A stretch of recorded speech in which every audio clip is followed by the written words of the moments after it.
Neil Armstrong was the first man on the moon. He flew faster and further than any human ever has. In a time of fear and conflict, Neil Armstrong gave America hope by winning the space race.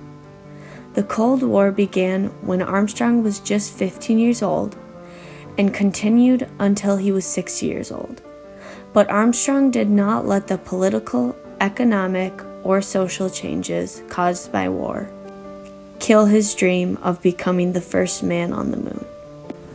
Neil Armstrong was born on August 5th of 1930 in Wapakoneta, Ohio, to Viola Louise and Stephen Coning Armstrong. He was the oldest of 3 children, and in the first 14 years of his life, he moved 16 times. At the age of 6, Armstrong flew in an airplane for the first time and instantly fell in love. Neil was a Boy Scout throughout his childhood, and he earned the rank of Eagle Scout. Armstrong never forgot where he came from, and when he later traveled to the moon, he sent his regards to a troop of Boy Scouts and brought his World Scout badge with him to the moon. Before Armstrong could even drive a car, he could fly a plane. On his 16th birthday, he earned his student flight certificate after taking flying lessons at the Wapatonka Airfield. At the age of 17, Armstrong began earning a degree in aeronautical engineering at Purdue University in one of the safest cities in the nation, West Lafayette, Indiana. In 1950, Armstrong graduated as a fully qualified naval aviator. During the Korean War, Armstrong flew 78 missions, which added up to 121 hours in the air. After his service with the Navy, he won 4 medals and 3 stars for all of his successful combat missions. This was just the start of Armstrong's contributions to America. After Armstrong served in the Navy, he returned to Purdue University to finish earning his degree. Once Armstrong graduated, he became an experimental research test pilot, and later had 3 children with his wife Janet. In June of 1958, Armstrong was selected to become an astronaut for the U.S. Air Force's Man in Space Soonest program. But the funding was canceled just 2 months later. In 1962, Armstrong received a call from NASA's Director of Flight Crew Operations asking if he would be interested in joining NASA's astronaut corps.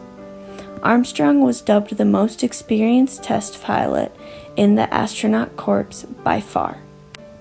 After multiple space launches, Apollo 11 was launched with the goal of landing safely on the moon. On July 20th of 1969, Armstrong and Apollo 11 successfully landed on the moon. Thank you, Mr. President. This video was broadcasted to approximately 650 million viewers worldwide. When Armstrong stepped onto the moon, he famously said, "One small step for man, one giant leap for mankind." At this moment, Armstrong opened the door to a new world for all of mankind. 19 minutes after Armstrong took his first step on the moon, Armstrong planted the flag of the United States of America on the moon. The planting of the flag was symbolic and boosted morale in America in a time of war. In a time of darkness, Armstrong became a light for all of America and all of the world around him. He paved the way for future explorers and never forgot where he came from.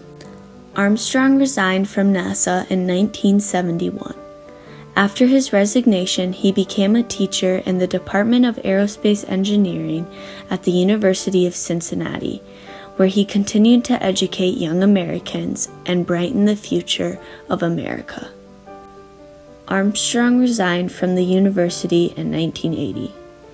In 1985, Armstrong was chosen to explore the North Pole and was deemed one of the greatest explorers in the selection process. Armstrong continued to fly aircraft as a hobby well into his 70s. In 1990, Armstrong and his first wife separated, and in 1994, Armstrong married his second wife, Carol. In 2012, Armstrong underwent surgery to help his coronary artery disease. His recovery was said to be going well, but that year, on August 25th, Armstrong passed away. Barack Obama made a statement describing Armstrong as among the greatest of American heroes, not just of his time, but of all time. And Obama said that Armstrong delivered a moment of human achievement that will never be forgotten. On September 13th of 2012, a memorial service was held for Armstrong at Washington National Cathedral. Armstrong was an American hero. He was the first man on the moon, a devoted teacher, a dedicated pilot, and a brave naval aviator.